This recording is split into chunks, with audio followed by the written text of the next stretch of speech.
Oke, bismillahirrahmanirrahim. Assalamualaikum warahmatullahi wabarakatuh. Kembali di channel GT Pro Motovlog. Mantap. Ya, pada video kali ini adalah video San Mori kesekian, pokoknya di judul kesekian. Yang mana pada video kali ini aku sendirian lagi. Nah, pada hari ini aku tadi habis dari daerah nanti mau kelalen. Daerah atas, yang mana itu ada sedikit urusan tadi ya. Urusan tentang suatu hal yang tidak bisa diwakilkan. Akhirnya aku berangkat sendiri ke sana. Nah, ini setelah selesai dari acara itu atau setelah dari urusan itu aku pulang. Pulangnya sekalian aja ngevlog. Kan lumayan, mumpung cerah ini kan, mumpung belum hujan. Nah, ini kebetulan pas sekali jalanannya. Aku ngambil jalan yang turunan. Tapi kayaknya rame ya cuy, rame sekali ini. Rame sekali lah, Jan arepnya libur yang emang orang Jakarta itu tak akui lumayan lah, skill mengemudinya itu lumayan lah.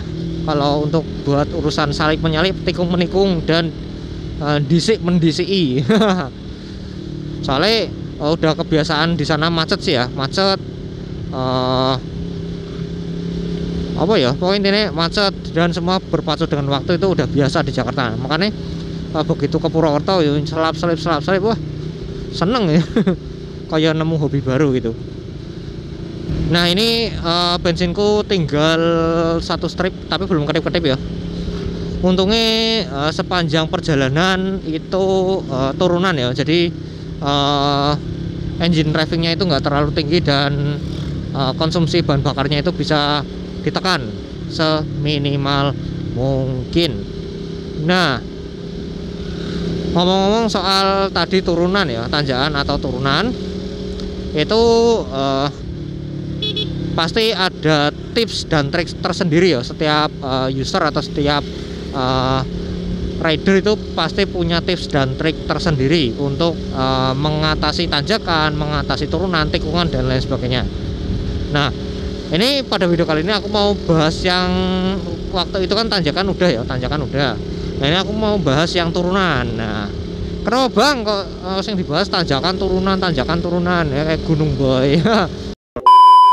Ya karena emang kebetulan di Purwokerto ini di daerah kalau ke atas sedikit itu udah bukit ya, udah gunung gitu. Jadi ini yo apa boleh buat, kalau misalnya itu kan sekalian buat informasi ya buat teman-teman yang mungkin nanti mau main ke Purwokerto atau yang di luar Purwokerto mau main ke Purwokerto, pengen tahu Purwokerto itu seperti apa kan, jadi bisa ada spoilernya terlebih dahulu atau ada trailernya gitulah.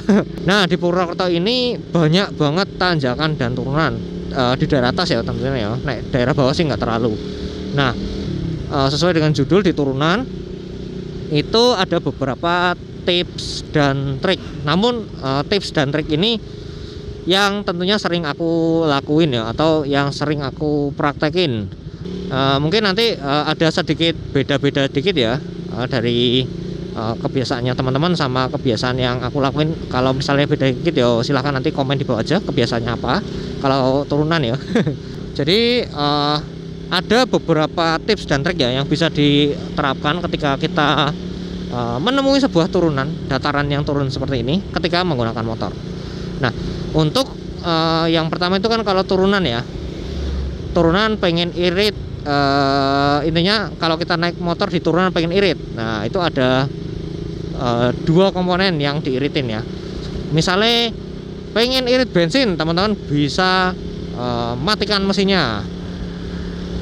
Misalnya teman-teman ada yang nggak pakai cara ini loh bang, yang naik turunan orang gue mesin kepriwe, ya oleh arah apa itu kan bebas, berarti rangkatok ya. Nah, itu turunan matikan mesin itu salah satu cara ya untuk mengantisipasi atau apa ya, untuk mengakali lah biar bensin itu irit. Nah, yang kedua itu yang harus diirit ketika turunan itu adalah apa? Yang harus diirit itu ketika kita nemuin turunan itu adalah kampas rem. Ya kampas rem ya, kampas rem. Mengapa demikian harus diirit? Karena kalau misalnya kita turunan kita ngandalin rem terus itu kan bahaya ya. Yo nek misalnya cakram sih nggak apa-apa, tapi nek misalnya teman-teman pakainya tromol itu ada satu waktu itu karena saking panasnya ya, jadi kan rem itu kan cara kerjanya kan dia bergesekan dengan piringan atau dinding tromol. Nah misalnya digesek terus menerus itu bisa mengakibatkan ya cukup fatal sih. Yang paling fatal apa? Yang paling fatal adalah teman-teman bisa belandang. Belandang ke apa? Belandang ke teman-teman anjrit, dalane. Teman-teman itu intinya melaju bebas tanpa ada kendali. Nah itu jadi harus disiasati. Ben enggak belandang banget itu harus disiasati. Siasati. Oke lah, jangan gara-gara mobil ya orang fokus. Nah untuk menghemat kampas rem itu bisa disiasati. Salah satunya adalah dengan cara kalau kita ngerem itu kita nggak langsung tekan gini ya, tapi kita modelnya pompa. Jadi seperti tarik lepas seperti itu, tapi harus bergantian antara rem tangan dan rem kaki. Jadi nggak bareng-bareng ya. Jadi misalnya rem tangan narik, yang kaki lepas, terus gantian yang kaki neken, nanti yang tangannya lepas. Nah itu sih lebih kayak gini lah kurang lebihnya. Jadi sih lebih ngirit ya. Selain lebih ngirit kampas rem, juga lebih ngirit ke cakram. Soalnya cakram itu nggak langsung dibenturin sama kampas loh, kan itu kan panas ya. Yo ngerti lah, nek benda bergesekan dalam kecepatan tinggi itu kan yo putaran tinggi ya, bukan kecepatan tinggi. Itu kan bisa mengakibatkan keausan kalau nggak ada pelumasan. Lah nek kampas ini kan nggak ada pelumasan nih. Loh bang, misalnya takwai oli kepriye ya ngono, paling yang belandang. Ya jangan coba-coba. Kampas rem pengen awet, pengen awet, takwai oli bae lah ben awet. Ya mbahmu pangapura. Ya kalau misalnya teman-teman mau nanggung resiko ya situ, tapi kalau aku sih enggak. Soalnya dulu pernah aku tuh kebetulan waktu itu bukan aku ngasih oli ya, tapi minyak remnya motorku dulu yang Sonic itu dia agak sedikit rembes-rembes itu di bagian dari tabung reservoirnya itu ke selang pipanya itu kan agak retak-retak dikit itu. Nah, dia tuh rembes netes-netes itu. Nah itu aku nggak sadar. Nah suatu waktu itu aku nyoba itu, bukan nyoba sih, aku lagi riding inilah, riding santai, tapi waktu itu kebetulan belum zaman action cam ya waktu itu. Jadi ya wis lah jalan aja loh, jalan gitu. Nah tiba-tiba ada mobil ngerem dadak, kurang lebih jaraknya segini nih, jaraknya segini.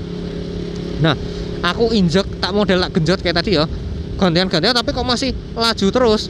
Nah terus tak injek pol itu masih bener-bener spin ya, atau bukan spin sih, masih bener-bener ban itu koyo hampir nggak ngerem sama sekali, atau nggak ngurang kecepatannya, itu nggak ngurang sama sekali. Wah panik itu guys, panik banget. Akhirnya apa? Akhirnya aku ini model pakai ini tapi agak dalam, genjot agak dalam deh, set gini, set jadi sampai bener-bener shock itu atau motor itu agak nunduk ke depan ya, set kayak ini loh. Nah gimana lagi, timbang aku ini ya nabrak ya waktu itu. Akhirnya tak model gitu. Terus selain itu juga tak kombinasiin sama engine brake. Nah engine brake ini mungkin bisa sekalian buat solusi ya buat teman-teman yang misalnya ya nanti delalah ngalamin kampas remnya habis ataupun kampas remnya itu selip. Guys, kayaknya Bang Jone nakene mandan mengerikan ya, sedih latok.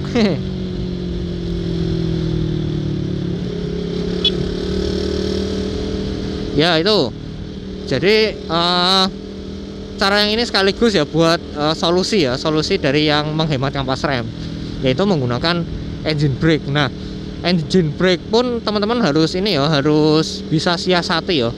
Enggak selamanya atau enggak selalu engine brake itu membawa dampak positif ya.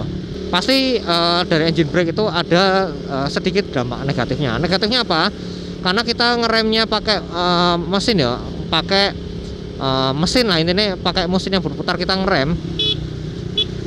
Nah itu kalau misalnya diterus-terusnya ya bisa rusak, soalnya kan mesin kan dia bekerja, dia nahan beban ya, tapi di satu sisi dia juga harus nahan laju kendaraannya gitu loh. Jadi kayak apa ya, kayak misalnya gas dipuanteng terus gitu loh, dilepas loh, jadi gereng lah, itu juga bisa mengakibatkan keausan. Tapi cara yang ini bisa dijadikan sebagai alternatif. Misalnya amit-amitnya sih remnya nggak makan ya, tapi yo harusnya sih nek teman-teman, 10.000 guys. Harusnya sih nek teman-teman memang pakai motor ya seenggak-enggaknya diperhatiin kondisi motornya seperti apa, kondisi motor itu hal-hal yang paling penting aja ya. Nek bodi ya mungkin penting nggak penting lah, itu kan plus minus, tapi nek yang penting itu kan dari kondisi mesin, kondisi dan performa mesin, terus pengereman, ban seperti apa. Nah itu harus teman-teman perhatikan betul, soalnya itu sih yang berhubungan banget sama safety itu sih, atau berhubungan banget sama kita di jalan tuh dari beberapa aspek itu. Nah misalnya kayak bodi lampu ya itu penting, tapi tingkat kepentingannya mungkin bisa dibilang persentase itu sekitar 60-70% lah, nggak sekrusial rem ataupun mesin, kondisi mesin ya, rem, kondisi mesin, ban dan lain sebagainya. Ya wes, mungkin untuk video kali ini kurang lebihnya seperti itu. Intinya untuk menghemat ya, untung-untung atau hemat-hemat ya, hemat-hemat ketika kita menemui sebuah turunan. Nah ini aku mau ambil uang dulu, soalnya ini bensinnya udah dikit, aku nggak bawa uang soalnya. Yes, untuk video kali ini kurang lebihnya seperti itu. Kurang lebihnya mohon maaf. Jangan lupa klik like apabila teman-teman suka video motovlog seperti ini, komen di bawah dan tentunya subscribe ke channel GT Pro Motovlog apabila teman-teman belum. Support terus channel ini agar selalu bisa dapat dan terus membagikan informasi ya. Dan semoga channel ini juga bermanfaat bagi teman-teman semua yang menonton. Ambil sisi positifnya, yang buruk ya jangan. Yes, mungkin kayak gitu dulu untuk video kali ini. Terima kasih sudah menonton dan sampai jumpa di vlog atau video selanjutnya. Gitu ya, see you, bye bye, boom.